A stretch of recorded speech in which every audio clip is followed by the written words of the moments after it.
Hi everyone. This is Lada from Astrolada.com, and today we're here with famous Vedic astrologer and antique astrologer Trifon Nikolov, who is originally born in Bulgaria, and I personally consider him one of my teachers. We met about 8 years ago during an astrology conference, and I was fascinated by the amount of knowledge a human being can have on astrology, and particularly on ancient and antique astrological methods and predictions. He is like one of those Babylonian astrologers who would watch the stars directly with their naked eye. Very few astrologers nowadays even can point in the sky and say which constellation is where, because now we do modern astrology with software, with computers, and even I too recently could not recognize my stars in the sky. And Trifon is one of the few astrologers in the world who do astrology like the ancient way, like the ancient astrology of Babylon and Sumer. I'm not sure how to pronounce it. Sumer did thousands of years ago, and in Egypt as well, in Chaldea, when they were observing the sky directly with their naked eye. They were observing the colors of the planets. They were observing what constellations they're together in. And now, today, you're going to find out some that is not out there, that is very rarely accessible. And Trifon, not only that, but he studied Babylonian, Sumerian, Chaldean, Egyptian astrology. He personally goes and reads all those ancient scripts and manuscripts that are not accessible to very few people, basically, and he applies those astrological terms. And all the clients, and I've been working with Trifon as a partner for a few years now, and all the clients that go to him, they are, amazed at the predictions he does and the details that he sees. I mean, like specific details like colors and places and description of places. So he does not do some kind of psychological astrology, which is what most modern astrologers do, telling you how you're feeling and telling you psychologically what it is. He does like proper ancient predictions and world predictions. And here is Mr. Trifon Nikolov. Lovely to have you on Astrolada.com. So tell us a bit about yourself. When did you start learning astrology, and what kind of astrology exactly do you do? Hi, everybody.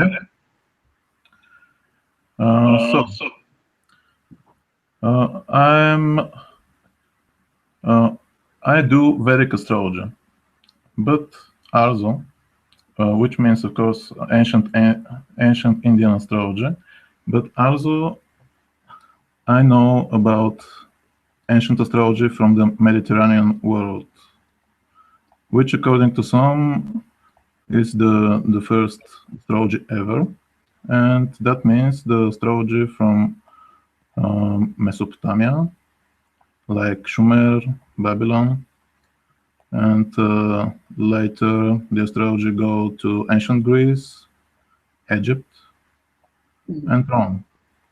And we have sources from these places about astrology. How do you have sources? Like, how do you find those really rare texts, like so few people know about them? How do you get this amazing information? Like, every time I speak with Trifon, we can carry on for hours. I mean, like, we can speak for hours, and I'm always like taking notes and asking him questions and trying to milk him and squeeze all the information I can from him. And he's always very generous with me. So how do you find those amazing resources, which are so rare? Like, they're written in ancient Greek language, in ancient Latin language. Like, how do you have access to ancient Sanskrit? Okay, this information is inheritance from the past for all the European civilization. Some of the manuscripts are held in different places in Europe. Libraries? Like libraries? Like libraries, for instance, yes. And other texts coming from Mesopotamia are on clay tablets. So we have excellent astrologer researcher here in Bulgaria. His name is Rumen, who can translate such texts. And he is one of the sources of information. Yes, that's where we met 8 years ago at one of his lectures in Bulgaria, remember? Yes, And yeah, Roman Kolev basically has learned all those ancient languages like Babylonian, Sumerian, and he translates them. So he is probably one of the 2 or 3 astrologers in the whole of the world, of scholars that know those ancient languages, and they give us direct access to those really rare pieces of astrological tradition and information. So the Bulgarian astrology school, I want to say, which you are from, which is developing so powerfully, especially in the part where you're from by the seaside, has information that is so rare because of this direct translation of ancient texts. And I believe you're a student of Roman Nikolov, and not only a student, but you work together as well. Yeah. Other sources are the work that different astrologers across the world do translating ancient texts, like the project Insight. Yeah. Robert Hand's project, isn't it? One of the top. Yeah, the 3 Roberts. Yeah, the 3 Robert Zoller, Robert Hand, and who's the Schmidt. Robert Schmidt. Yes, of course. Their work is very valuable too, because they provide us with translation of ancient texts. But of course, the understanding is to ourselves. Exactly. You have to get this information and really know how to apply it and to research it for years to see how it works, to see how those techniques really apply, and to find their modern application, basically. And that's the work you're doing. So can you give us an example for some world predictions that you've made recently that have happened? Because Trifon has often been on television in Bulgaria making predictions, particularly for the local country, but he's made some world predictions as well. Can you give us an example? Yes, of course. Before 2 years, I think, I was giving a prediction for my country on internet as well, and I say that there will be big difficulties for the government in February, and that became true because, in fact, the government falls. Oh yes, because people were protesting on the streets, and they were, yeah, I remember that's what happened, and they removed the government. And tell me about a current situation that you've predicted, something that people might be more familiar with. Yes, I do this. I do this because I make a research about the astrological chart of my country, which has a very long ancient history, and there are different sources about the signs which are connected with Bulgaria. Mm-hmm. And when I saw the different opinions, for instance, one Byzantine astrologer, the astrologer of the Emperor of Byzantium in the 6th century, says that the Bulgarians are ruled by the planet Mars. And another ancient astrologer Ptolemy says the territory of Bulgaria is connected with the sign of Capricorn. And another, like all the worst and difficult signs, Mars, Capricorn. Yeah, different signs. Another from the 10th century, Bumashar said that the Bulgars are connected with Gemini. And so I in this way, I found the real chart of Bulgaria and make a prediction. Yeah, and that was different than what history was saying, wasn't it? The astrological. Yeah, but the chart was included all the 3 signs in strong places. Whatever, it's a long story, but based on ancient information, I do those predictions. Oh wow! And they seem to work because what you predicted for Bulgaria, it's exactly what happened, basically.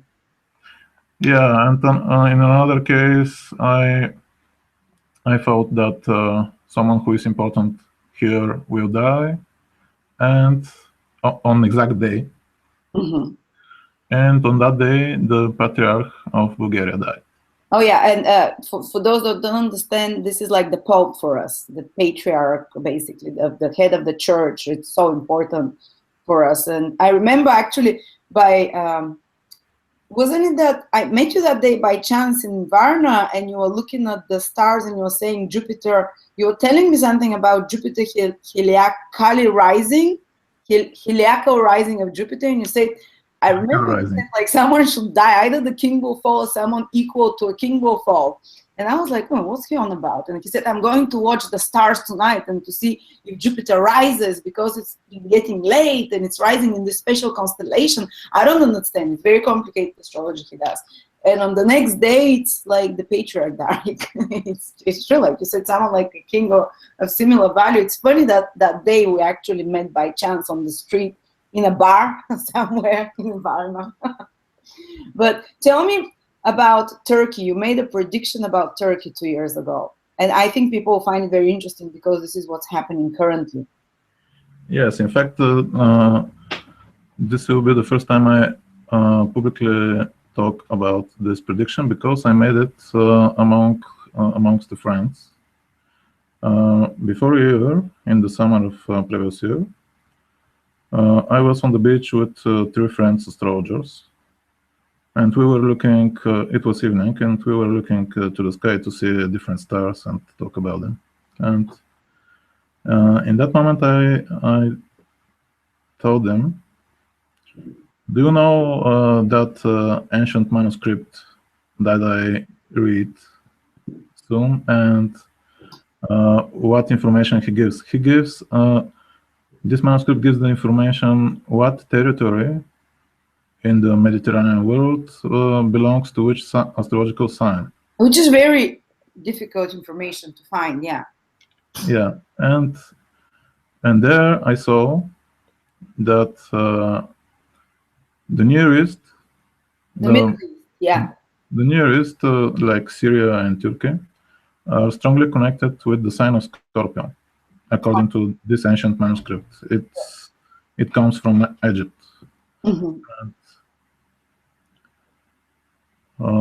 I saw that different parts of Scorpio are connected with different regions in the Near East, according to the manuscript, and I saw that the so-called bad planets, Saturn and Mars, will be moving in that part of Scorpio, which is connected exactly with Turkey this year.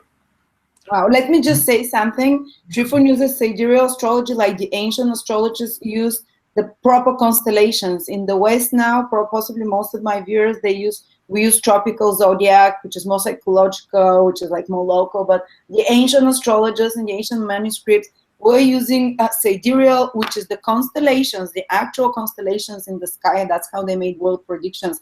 And currently, both Mars and Saturn are in the constellation, the actual constellation of Scorpio. So that's why Trifon is saying that Scorpio is the sign of the Middle East, and particularly that part that Saturn and Mars are currently in is connected to Turkey. So, sorry for interrupting. I just wanted to make sure people follow. Because yeah, ancient astrology works with the real constellations, which is different with the so-called Western astrology. Mm-hmm. So, but I mean the real constellations, so which are constituted from the real stars. So, and so I told my friends there who are astrologers. Among them were Rumen Kolev, famous astrologer, and another very good astrologer. His name is Dimitar Kozhukharov. I know them both. They're both amazing. Yeah, and a girlfriend who is also an astrologer, very good astrologer too. Her name is Elena Pencheva. Yes. They were witnesses for that prediction, and I told them then that next year in Turkey there will be probably war and many casualties, and probably even a rebellion or trying to rebel against the government. Like a civil war. Yeah. And what happens this year? Before 2 months, first I saw in the news that the Turkey army sent information that in the last months they killed 5,000 Kurds Oh my God! So this as information a is terrorist. very much in the news, basically. Yeah, this is official information. Oh, okay. And so killing 5,000 people is a war. And after that, many terrorist attacks happened In in Turkey, Turkey. yeah. Yeah, in Istanbul and in other places. Many people died. And after that, you probably know that the latest happenings, the rebellion against the president Erdogan from the army officers. And why? Can you explain to those who are astrologically savvy why? How did you know that the army will rebel against the government? Yeah, it is easily seen because in those parts of Scorpio, Oh, sound went the out. middle part of Scorpio, which is Sorry, can you repeat again? The sound went out. okay. It's gone again. It is easy to see Hello? because in the Hello? middle. Can you just start again? I couldn't hear. Sorry. Okay. It is good now. Yes, now it's good. Okay. It is easy to be seen because the middle parts of Scorpio, which are connected with Turkey, there are the planets Mars and Saturn right now. Especially Saturn, and Mars soon will be there again. And Saturn represents the government. Structure, government. And Mars represents the army.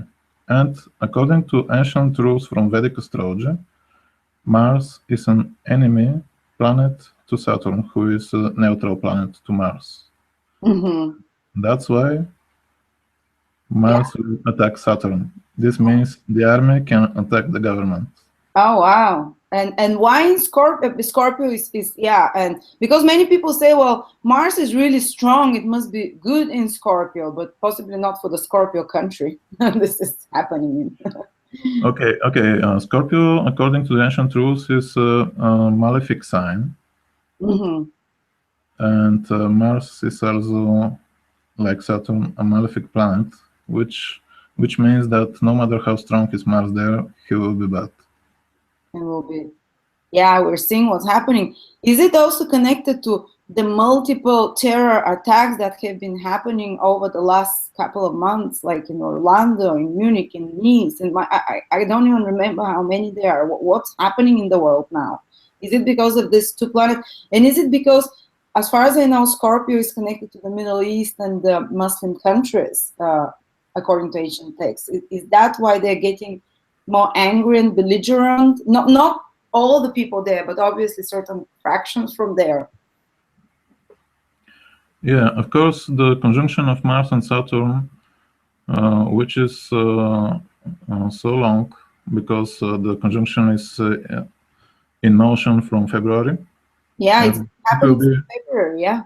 It will be active until October almost. And in all this time, of course, more violence and problems can be throughout the world, especially also with terrorist attacks, because the two malefic planets are in conjunction in the malefic sign, in the terrific sign of Scorpio. Terrific sign.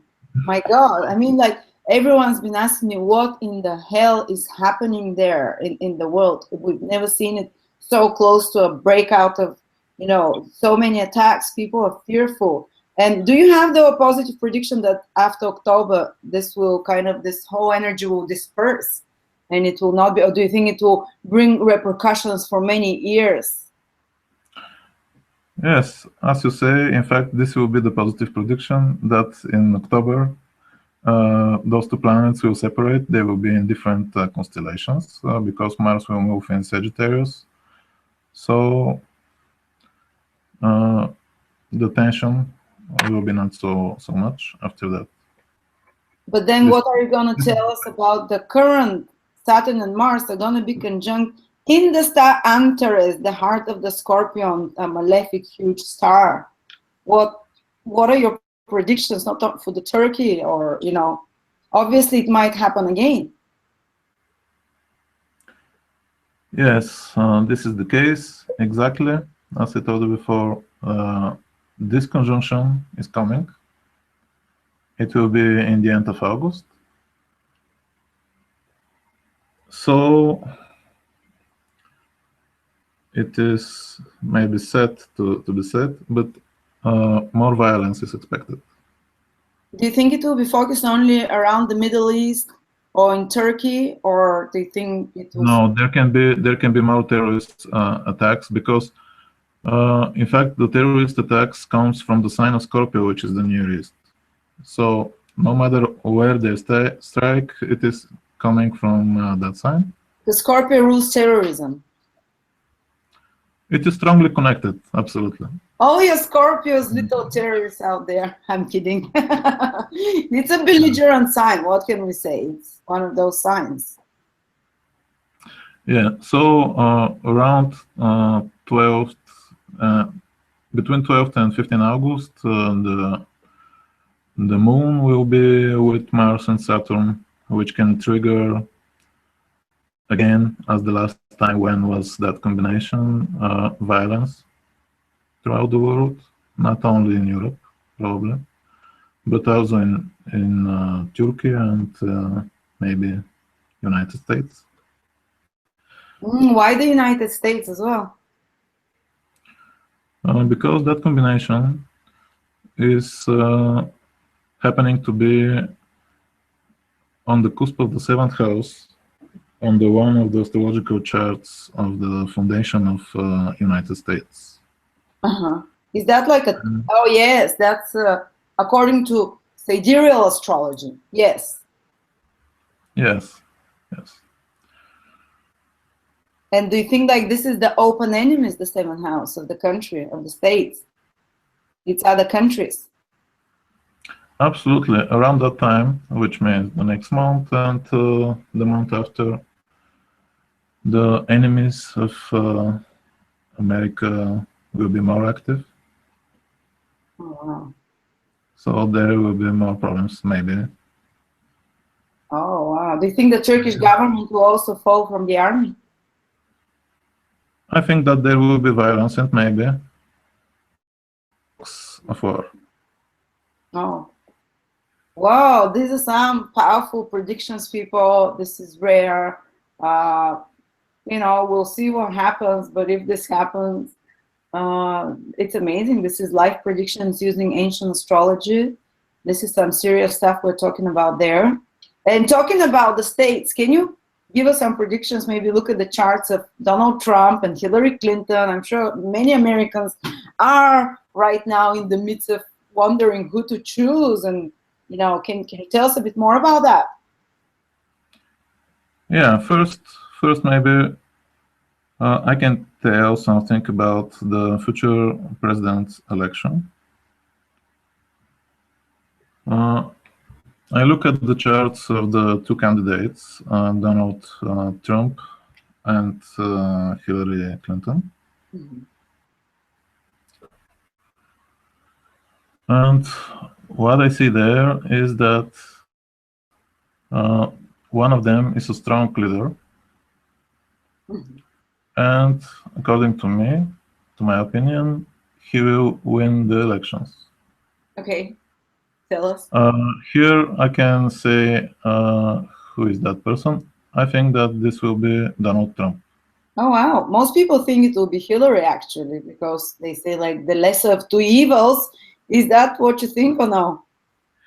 Yeah, but in fact, it is quite the opposite situation. People. In my opinion, they have to pray to be Trump because he has very strong positions to be a leader, to be a powerful leader.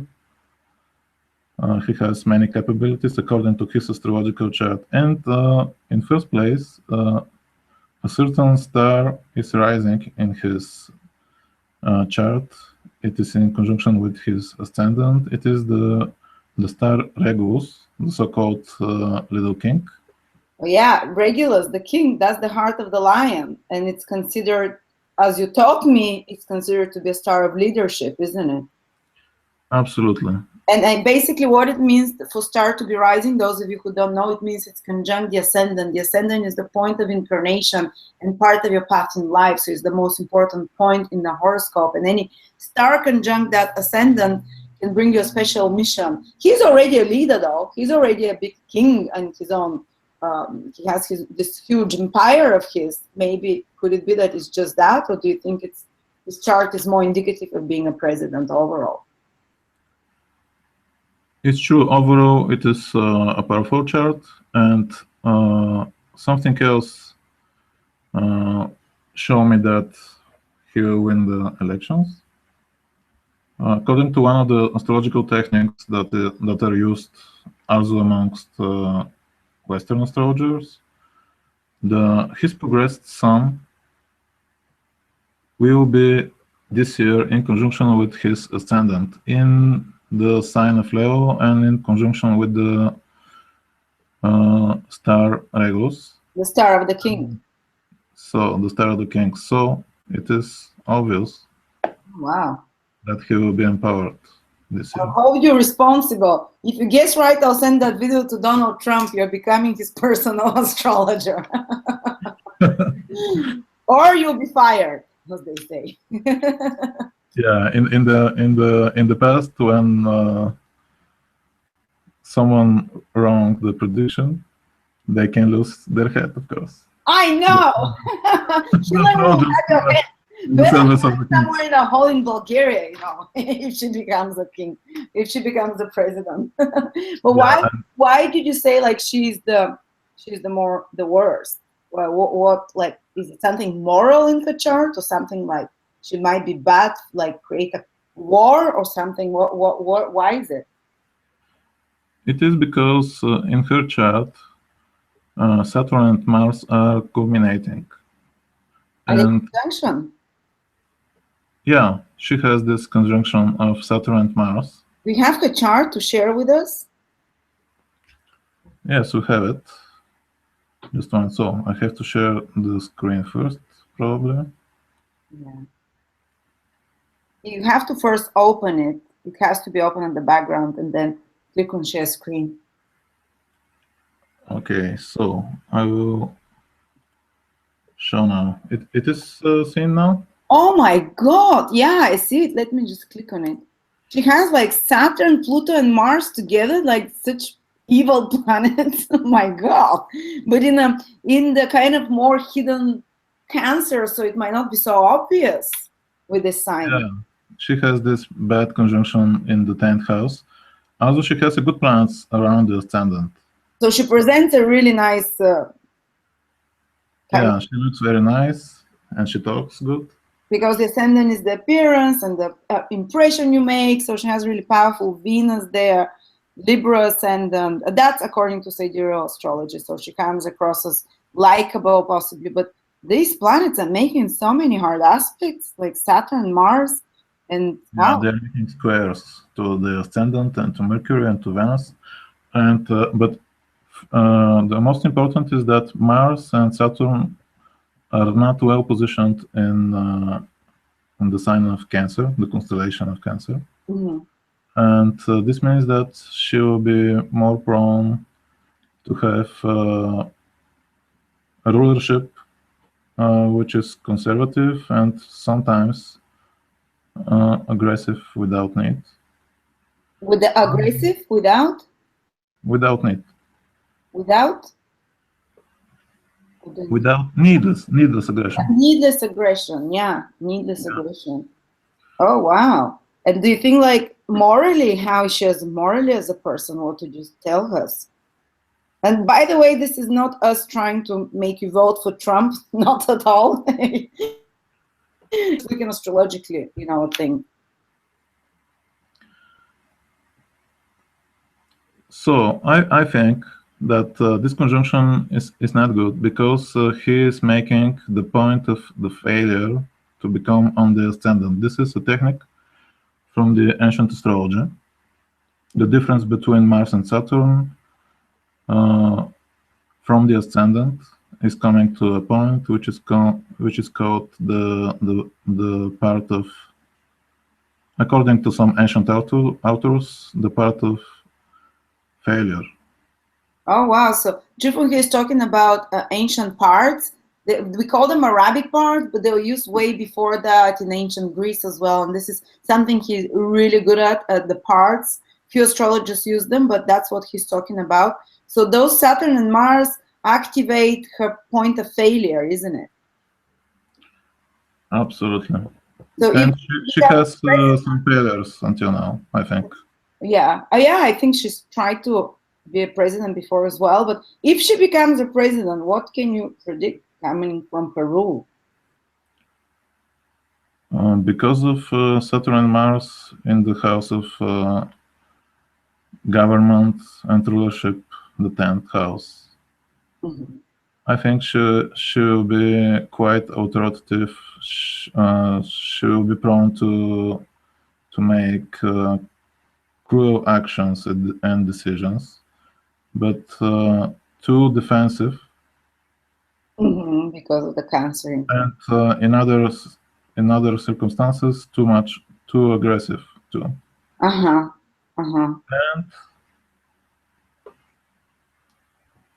because they are in the sign of Cancer, which is the sign also of the people.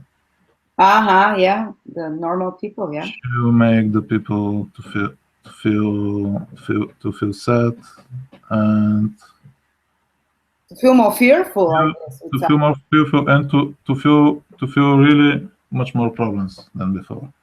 Oh wow! And these are the normal people, isn't it? This is not the elite. This is Cancer, is like the normal, everyday people in the small communities and villages and towns. Yes. Oh wow! Okay. Oh my God, that's. But in fact, because of these positions, it will be very hard for her to become president. Let's see. I've never done world predictions, so I really don't know about that. And another thing, we'll see, of course.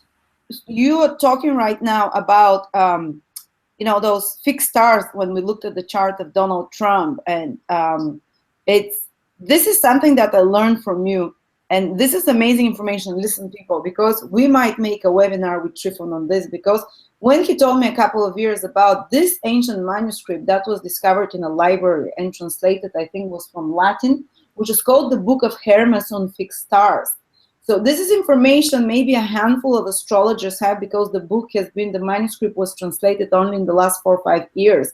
And Trifon was one of the first people who had access to that manuscript, because his friend is the esteemed astrologer Rumen Kolev, who translated that long lost manuscript on the fixed stars. And I want to say that everyone in the horoscope has the 7 planets. Everyone has Sun, Venus, Mars somewhere in the horoscope, but very few people are born with specific fixed stars conjunct either the ascendant, sun, or moon, those important points in the horoscope which define your fate and define you, or which signal you for great things or horrendous things. And people that have certain fixed stars, according to to Hermes, their destiny is kind of connected to big events or big, like I remember what you were telling me when I was learning. You can stop sharing that so we can see you. You can stop sharing that chart. Okay. Perfect.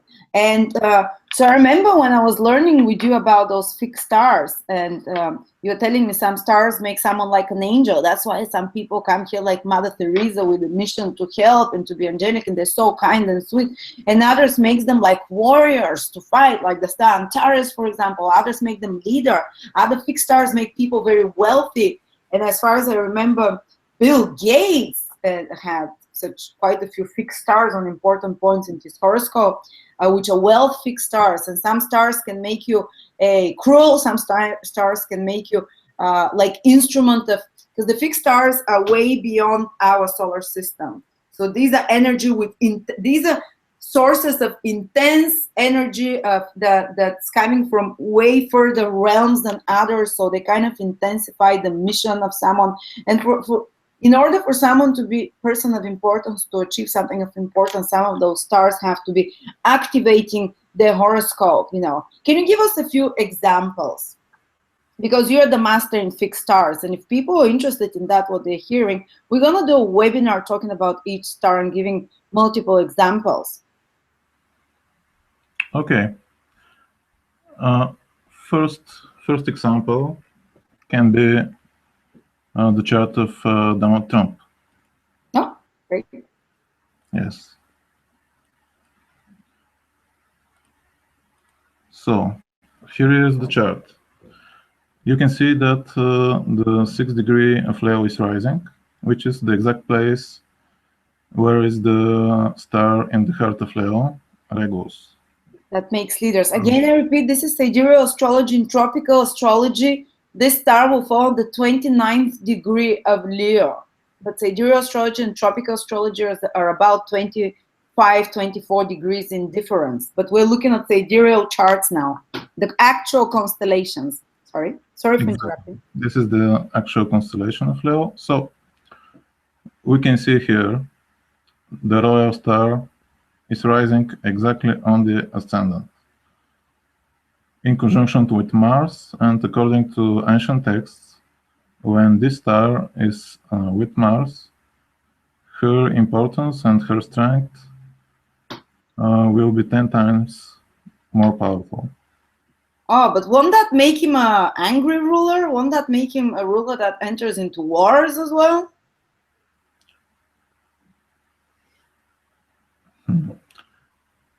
My opinion is not exactly this. With this Mars rising with the royal stars, of course, he can go into war. But on the other hand, he is a Taurus, which is the sign of Venus. So this is not so sure. It shows only his inner strength. In fact, those who are bringing violence in the lives of others more probably have Mars in the opposite house, in the 7th house, which is the house of the other people. Okay, so basically he's more like driven and ambitious and will push forward, but Yes. and possibly this powerful Taurus sun, this is tropical, you know, this is sidereal constellation, he probably wants stability, financial prosperity to continue, unless a war can bring that for him personally, I don't know. Exactly. But the moon, where the people indicated? He has, it's Cancer, as you said, he has Venus there. So he'll be like more loved by the people than Hilary, with Hilary having Saturn, Pluto, and Mars in Cancer, isn't it? Yes, they both maybe will be not so much loved because Venus. They're not anymore. They're not. Yeah, because Venus is with Saturn in conjunction here. Okay, yeah, I can see that. In different signs, but the conjunction is in motion. So it's like a love-hate relationship there. Yeah. But whatever, because Mars is the ruler of the 9th house in his chart. Yeah. I'll show you the ancient tradition chart here. You can see that he has Mars, ruler of the 9th house. That's using cold house signs. And the ruler of the 9th house gives spirituality and honesty when he's rising. So he can be quite aggressive, but he will be an honest person. Honest to what he believes, at least. Yes. Like he won't be hiding and being like tricky and devious, maybe, which is more indicative in the chart there of Hilary as we watched. Yes, he has strong positions. Okay, yeah. Can you give us another chart for fixed signs, for fixed stars, how it can make person who they are and bring some big mission, or, you know? Yeah, I will show you the chart of Turkish president Erdogan. Yeah. This is the chart. And according to the sources, he is quite a religious person with spiritual qualities on one hand. Uh-huh. And the one of the most spiritual stars is on the 20th degree in Sagittarius, which is quite near to his ascendant. What is that star called? It is the star Vega. Oh, Vega, yes. It's situated in tropical sign of Capricorn. Those of you who have anything around the, which degree? Maybe around the 17th degree of Capricorn. No, it's around 16th. 16 degrees of Capricorn tropical zodiac. They have the star Vega. If you have your ascendant rising there, if you have your moon, if you have your sun, if you have your ascendant Lord, this makes people like very spiritual because it's a spiritual star. It was called like a person like an angel. I remember you telling me that it's said in the ancient manuscripts. Yeah, very near is another star. So we have to be careful in calculating. And so he was really, and he is probably a person who is religious, as they say. So, but here comes something else in his chart.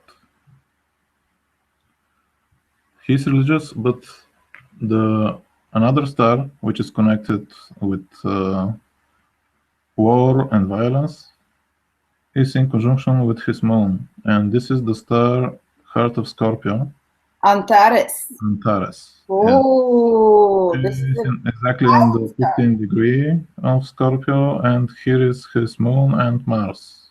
Okay, so to tell you guys, right now Saturn will be becoming stationary over Antares, and it's been quite a long time very close to Antares, and you see what's been happening in the world. So yeah, so he has Erdogan that. So he's a religious guy, but willing to fight for his religion probably, or to even go into a religious war. Yes, about this conjunction, as I told you before, in the degree of his moon and Mars, this will happen in the last days of August. Oh wow! Yes, Saturn and Mars both. And then he can have big problems, maybe another rebellion, or he might get killed, or maybe they will try to kill him, for instance. Oh my God! I say that because of another position in his chart. Saturn is culminating in his chart, and according to ancient authors, in a book from Abu Ali al-Khayyat, but he's telling this from more ancient books from Egypt. Abu Ali al-Khayyat is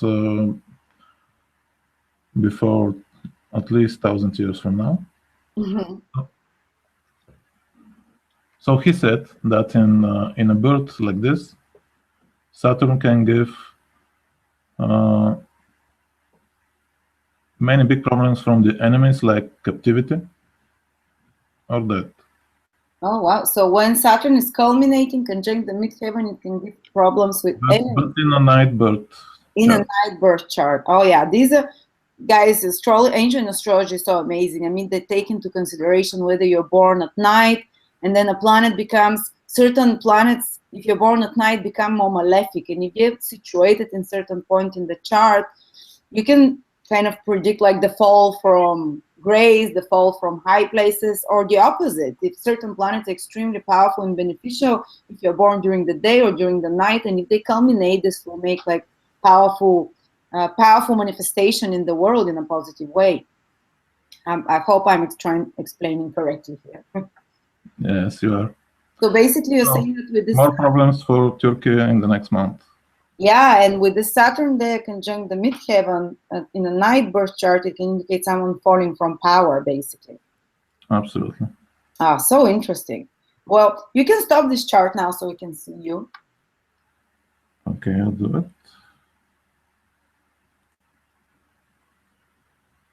Perfect. And you can, I remember when you were doing my chart, when we were learning those fixed stars, and I was asking, okay, what's responsible for astrology? Is there a fixed star that shows that someone can be a great astrologer? And you told me the positions of a few stars. I'm not going to give them here up. We're going to teach them in the webinar we make next time. But there are 3 stars that are specifically connected to astrology, and there are other occult stars. And I was nicely surprised to find out that my moon conjuncts one of those stars, Alphard. Yeah. So I was like, yay! So it was meant to be, It wasn't like, it's not random, it's indicated there according to the ancient text. And I remember when we looked at your chart has the ascendant rising, one of the best stars in the whole of the universe, in the whole of, the star Sirius, which is according to recent finding out, and according to ancient traditions, actually, Sirius is a binary star with the sun. I don't think like they go around fully, but they get very close to each other. And Sirius is like, according to occult teachers like Bein Saduno, Sirius is the spiritual heart of our solar system. Our sun gathers energies from Sirius, and it's a very spiritual star in the last 2,000 years. In the previous 2,000 years, it was seen that Sirius was red in color, so it was moving away from our solar system. And since about 2,000 years, Sirius has been reported to be blue in color, which means that it's coming closer to our sun. And there is a theory, not only a theory, but I've read it from Vedic ancient books, that when our solar system is starting to come close to Sirius, which is for about 12,000 years, this is when spiritual enlightenment happens for humanity and for the world. And when our solar system, our sun, is moving away from Sirius for about another 12,000 years, this is when we're falling away from spiritual consciousness into material consciousness, and strife and separation becomes more predominant, and then Sirius is red in color in the sky.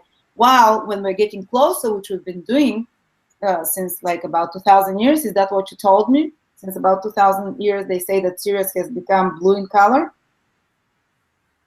No, before 2,000 years, the Sirius were a red star. Yes, but since 2,000 years, it started becoming blue. Yes, she now is more like a white star, and because of that, they say, the ancient says in the texts that the stars with that color, the white color, are spiritual stars.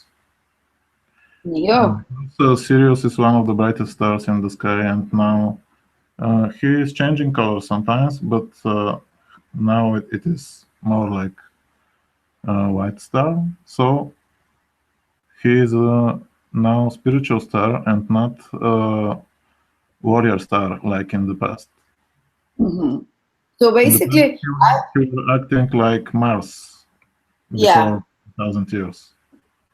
Yes, when consciousness was Sirius were... Sorry. What?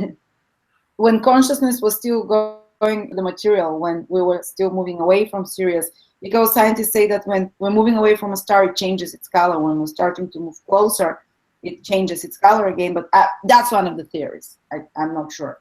But I've seen that people that have Sirius rising or conjunct the sun or the moon, indeed, they're extremely powerful in a spiritual sense. They bring knowledge from a higher realms, and that is from the white parts. I mean, like for the enlightenment of humanity.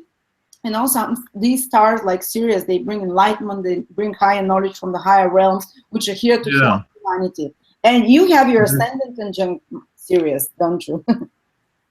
Yeah, as well as many other people. But they say that the famous spiritual teacher from Bulgaria, his name is Peter Demov. He has Sirius culminating in his chart. And it's very And close he to the sun. was really a spiritual master. Yes, according to his students, he could be at two places in one time. He was he brought in pure.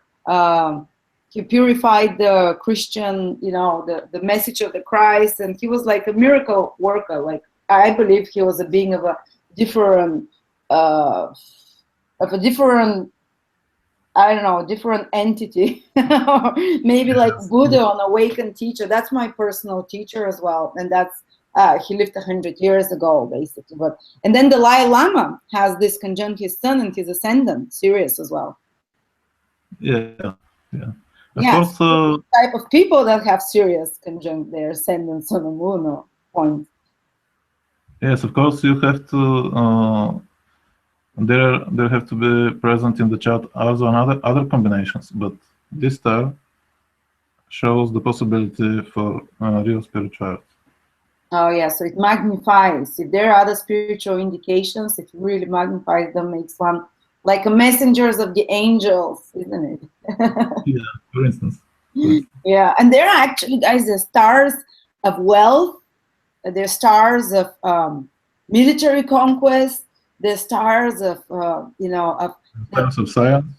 Science, occult science, or kind of technological science, of literature and art. The stars and the fixed stars, the stars of astrology, the stars of occult sciences. Stars of leaders. Yes, yes. There are 6 or 7 different Types. There's stars of luck as well, isn't it? I have one. The stars of wealth can be the stars of luck. Yeah, but this is a fascinating topic. Those of you who want to learn more about the fixed stars and do astrologers, very few astrologers in the world, we're going to do a webinar very soon. We're going to tell you when it's going to be, and Trifon will be giving lots of examples with charts and possibly, checking some of your charts indications there as well, live. Okay, so there is another thing that you're really like, I'm fascinated how good you are at. And these are the Arabic points, the parts in astrology. And this is something that, again, very few astrologers in the world use, but this was widely used in the antique ancient astrology. And this is not the exact positions of the planets, but it's calculating combinations of different planets or angles in the horoscope, and it gives different parts. Parts is like parts of love, of commerce, of trade, of governance, of illness, of death, they're like, how many parts are there? Of gold. In fact, the ancients used around 100 most important parts. According to our texts, the ancient Egypts do so. Egyptians. But the Egyptians, they have this knowledge from their teacher Hermes. And until now, we have those parts named in certain manuscripts, and I found that they're quite important and relevant to really understand the nature of a person and to read his chart correct. In fact, I can tell something interesting. If we have to do a synastry. This synastry, for those of you that don't know, is comparing two charts for love. And whether those two people. When we compare two charts for a love relationship, it is even more important to see the conjunctions and aspects to those parts who are connected with love in the charts of the two people, the two persons, than to see the aspects between Venus and Mars, for instance, or something else. Or planets in the 7th house, or sun, moon. Yes. If you don't have the aspects that are necessary to those parts, whatever other aspects you have, you just don't have a relationship. Wow, we should make a webinar on that as well. I mean, I want to learn those parts now. Okay. You once did for me that. You once did for me, like, sometimes when I'm down, I'll call Trifon and I'm like, oh, you know, this relationship, that relationship, tell me. And he would say, oh, you don't have parts with that person. Yeah, you're compatible overall, but I'm not sure if it's going to work out, or, you know. And interestingly enough, probably a lot of you have noticed, like, say you have your sun in Libra, your ascendant in Aquarius, your moon in Sagittarius, and you keep attracting someone that has absolutely none of those signs, or you're attracted to a tremendous account to someone who is Taurus, for example, who has ascendant in Taurus, and you Yeah, want because in the today's astrology, they say that you are compatible because you are Sagittarius and he is Aries, for instance, because yeah, that's bullshit. that's a fire signs or something like that, or because you have moon and sun together, and yeah, if they incompatible elements, Western astrology says they can be together, but it has not worked out like that. In my practice, it is not like that. Actually, it's something else that connects people. And it is not. It is not. You can see people with such positions every day, and nothing will happen. Yeah, you're compatible with a million people, but you can't marry them all. Yes, only if the part of love is strongly connected with important parts in your chart. Oh, it's important. That can be something an important relationship. Do you compare the parts of one chart to the parts of another? Or do you compare the parts of one chart to the important, like, ascendants and moon in the chart of the other person? Both. But in first place, the parts of one chart to the important points and planets in the other chart.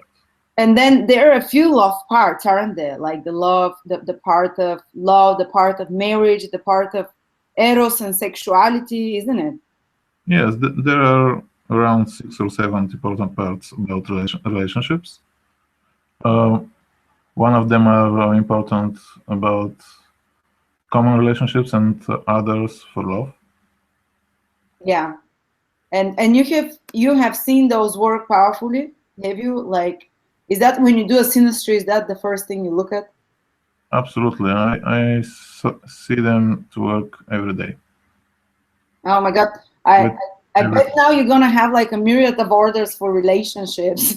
By the way, tell to people, do you prefer doing spoken horoscopes, or do you prefer doing written? How, if they want to contact you, what is better for you? Because I know you're very busy and maybe written horoscopes will take longer. Do you prefer like speaking with people personally, or how do you prefer to work with people? I prefer to speak personally. Okay. Yes, but if it is really necessary, I can write too. But yes, guys, if you want a reading with Trifon, I'll send you. I'll give a link how you can find him and his services. And we're partnered together on Astrolada.com. But yes, it's preferable that you make live Skype reading, because of the apparently he finds it much easier. And actually, it's so interesting to sit and listen to him for talking about your chart for hours. I can do that. And occasionally, again, as I said, when I'm down, I'll call him and I'm like, tell me something astrologically interesting, from the ancient world. Give me some hope, But yeah, I remember you doing did I mention that? Yeah, prediction to a friend of mine, and I was sitting there and I said, you should talk to Trifon. She was like, I want to relocate to this place, but I'm not sure, because I've always lived in the UK and I really want to relocate to this totally different place. And I said, well, call Trifon and let's see what he says. But we didn't tell him anything. And she asked him, where should I live? And he looked at her chart and he said, you should live on an island with a big mountain in the middle. And her jaw dropped. She was like, what? She said, I'm about to relocate to Tenerife. And if you know what, I was wondering whether to relocate that and move all my family. And Tenerife is an island, a few islands with huge mountain in the middle. You can't even see the top of it. And you kind of you told her immediately when you looked at her chart, like, what did you see there? Like, give an example. Why did you predict she's going to live and that's the place for her? What did she have exactly? As far as I remember, it was because the places in her chart connected with the question where she will live. They were connected with Mars, which is the planet of the islands. The moon was conjunct Mars and Saturn.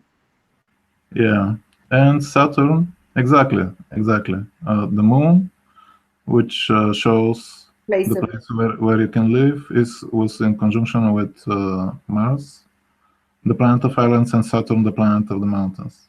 Ah, Mars is islands and Saturn is mountains.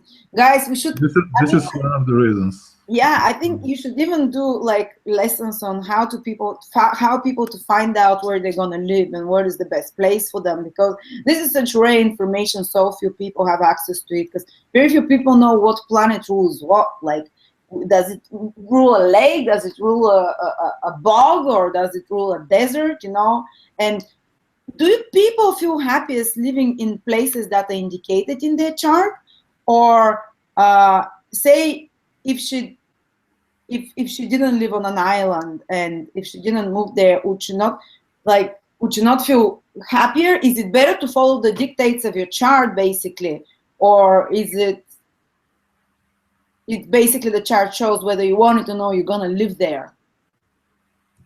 Yeah, the chart shows the place, what it will be, and the better direction to move if someone wish to go in foreign land. It can be said to which land he has, and it is better to go to live. Oh, wow. Also, if he will ever be living in foreign land too. You can see this from the chart, all of that. Yes. And what happens if someone does not have indications to live in a certain place, but they go and live there? Do they feel unhappy? Just things don't work out for them?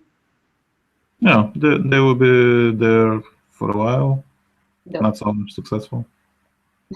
And come back. And they will go to another place. Oh, wow. And oh, that's so interesting. I want to learn that as well. Well, yeah, I know different methods how to look at that, but you seem to have like specific points where you can describe, you know, how to exactly describe the position and whether it should be on the continent, or on an island, on a mountain, in a river. Just give me quickly just a few questions, like what would big cities be indicated by in the chart for people to live in? What about big cities? Like, how would someone's chart indicate living in a big city versus a small rural place? What indicates big cities? Oh, this is a difficult question. But in fact, if you have to live and to be happy in a big city, probably you'll have to have Mercury. Ah, Mercury. In a good place. In what? Because Mercury is connected with so many people. People, cultures, information, craziness, movement, constant movement, isn't it? Yeah. On the other hand, if Jupiter is, for instance, in fourth house, you can live in open field or somewhere where you will have enough place. Lots of space, because Jupiter is space, isn't it? Yes. Ah, and Venus would be what? Like beautiful gardens, or? Absolutely. Okay, I'm not gonna give up anymore because I think people would love to learn this properly, more in depth, basically. Wow, that's so interesting. And would you like, do you have any plans for the future of doing classes or courses? We can, something that you're interested possibly in teaching people, that you think there is no such information out there that you can give to people and teach them? Yes, I'm planning that. Until now, I intentionally was out from the public. But now I decided to change that because I saw that there is a real need for real astrological information in spite of the other type, which is coming from everywhere. Oh, come on, don't put the rest of the astrologers down. But indeed, yeah, and you've been testing it for years. Basically, that's what you've been doing. You've been learning all those ancient techniques and testing them and honing them and seeing which are the ones that work the most. Absolutely. Every time when I learn something new, I first try it and see if it really works. Yeah. And if I will be able to understand it. And only after that, I put it in work, so to say. Yeah. Oh, wow. So now you're ready to bring that knowledge to us. Can I subscribe to your courses as well? Because some of the things you taught me, I would love to do the webinar or two with you, but some things I'm going to be your student. I'm going to be there trying to learn, asking you questions as well. Because I am thirsty for new astrological knowledge. Absolutely. And I'm, there's very rare sources of true astrological information of people that studied for years. And actually, Trifon is really good at. When I first started studying with him, I was studying about the Nakshatras, the 27 lunar constellations. I think you should teach people about those because you have a lot of insight about them as well. But his specialty is Vedic astrology, working with dashas, the big planetary periods of a person's life, and working with the 27 lunar constellations as well. And maybe are you interested in, can you tell us something about the Nakshatras, the 27 lunar constellations? Of course, they're maybe the most interesting part of Vedic astrology, because they give valuable information about everything, including the person, which is much more because those constellations are so many. There are 27. Mm-hmm. So way more above the 12 signs that give us some basic information. Yes, we have only basic information from the 12 signs, but those 27 constellations, which are based on the movement of the moon, every one of them is quite different from the other, and they give specific traits to the person. And also they have spiritual rulers as well as planetary rulers, which is very important because they show the good direction. The what? They show the what? The good spiritual direction for the people. Oh, so where a person should, in what spiritual direction a person should go in order to develop or to ask for progress. Ah, and do they also indicate in like career? For example, if someone is trying to find out what career, what they're good at, can you see through the? Yes, the authors and sources for Vedic astrology, they teach for the professions which are connected with every moon constellation. So only from the constellation that you have, you can learn the possibilities for professional development in your chart. What is mine is Makha, my lunar constellation. Well, what are Makha supposed to be? Celebrities? Profession celebrity. Ooh, that must be the worst.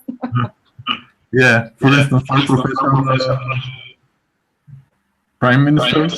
Ooh, Prime Minister of Astrology. I'd love that.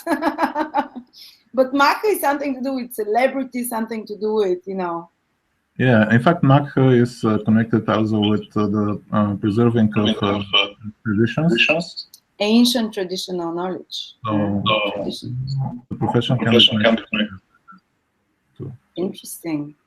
Guys, if you want to find out what your constellations indicate for you, and I remember that when you looked at my Nakshatras, you said that my ascendant is in Shravana. Actually, I found out my time of birth was a bit later, so it falls in Shravana, which is indicated by ears of listening. And you said that people that have Shravana on ascendant, sun or moon, these are people that all their life they study and learn, and they're teachers of sorts as well, didn't you? And you're also a Shravana, aren't you? Your sun is there, your moon is there, basically a lunar constellation. So someone who constantly learns, someone who constantly studies, someone who constantly brings information. Yes, I have three. We have so much to learn from you. I'm so excited. to be honest, and it's so many interesting things to learn. So many astrology is so abundant and so endless, basically. And yeah, I can't wait, guys. And we're gonna, if you like Trifon, we're gonna be making more videos, making predictions. And Trifon is really good at, for example, I would call him and say, when is a good time to get pregnant? And he says, I always calculate for the whole year which are the best months to get pregnant. If you want to have, not get pregnant, but when you give birth, to have exceptional children. He calculates in which periods of the year you can have more talented, more kind, more spiritually evolved, more successful kind of children, if you want to make their life easier. Of course, it's not something, we can't play God deciding those things, but it's kind of, he says, like, try now in August is the best month. So maybe we can do such updates. Like, tell us, for example, sorry? We can tell the people which is the best time now. Yeah, tell us, for those of us trying to get pregnant. I check this year and the next for the positions of the planets, and I saw that the best time for getting pregnant, for conceiving, for pregnancy is next month, August. While Mars and Saturn are together, there will be bombs falling around us and we'll be getting pregnant. Yeah, but it means that the child... What I mean here is the positions of the planets in the birth. So after 9 months from now, not the positions now. Yeah, so that would be like around... In fact, let's say that in August we have not only the conjunction of Mars and Saturn, but also in the second half of the month we have conjunction of Jupiter, Venus, and Mercury. Mercury, the 3 good planets. Very good things also happen. Yeah, so kind of lots of inner demons, lots of good things as well. But yeah, it means that the child will be born around May next year, and you said that there will be lots of planets in exaltation according to sidereal astrology in May. Yeah, the sun will be exalted in Aries, which means the person will be strong, and also Venus will be exalted. In Pisces, sidereal Pisces, so very loving. Yeah, so 2 strong planets. Happy love life. This is good. For the people who will be born. Good trade and some Sorry?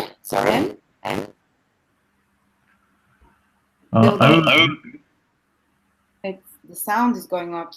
Okay. Okay. It is good now?